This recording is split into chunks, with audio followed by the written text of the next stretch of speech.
मेरा नाम मोहम्मद बोस्तान है। मेरे वालिद का नाम मोहम्मद तालब है। हम ककराला डोग बाटी के रहने वाले हैं। हमारे गांव में 8-10 घरों का सारा जो बारिश का पानी और जो इस्तेमाल का पानी और मस्जिद का पानी एक फरीक है, एक सरकारी गली पर कब्ज़ा करके उस गली को ऊंचा करके उन सारों घरों का पानी बंद कर दिया है। और ये पानी बंदिश की वजह से मस्जिद में आने जाने वाले लोग भी वो उसमें हो गए हैं, उसमें परेशान हो गए हैं। उनका पानी उनका नहीं होता है, उनका जाना मुश्किल हो गया, कपड़े पलीत हो जाते हैं। लेकिन ये पानी ये इनका कहा क्यों, इनका उसका मलकियत भी नहीं है, इनका सबूत भी नहीं है, कुछ भी नहीं है।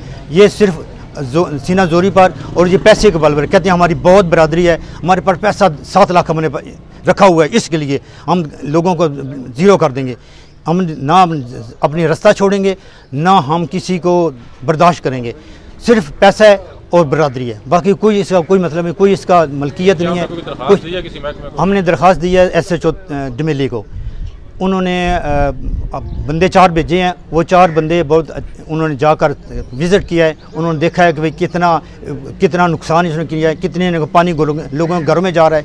लेकिन ये बात फिर भी नहीं आते हैं। उन्होंने आकर बताया, राजा जो तफ्तीशी है उसको बताया, राजा अल्ताफ़, तो उसको बताया कि भाई इन्होंने ज़्यादती करी हुई है, इन्होंने पानी बंद करके लोगों को नुकसान कर रहे हैं। इनका हम ये चाहते हैं कि इनका अजाला किया जाए। इनके खिलाफ़ कोई ये कहते हैं कि हम बेलगाम हैं, इनको पूछने वाला कोई नहीं है। जब तक इनके खिलाफ़ कोई कानूनी कार्रवाई ना की जाए ये बाज नहीं आएंगे। ये तो अपने आप को खुदा मांगते हैं, नऊज़ बिल्ला। ये कहते हैं कि हम बहुत बड़े हैं, हमारा कोई तोड़ नहीं है।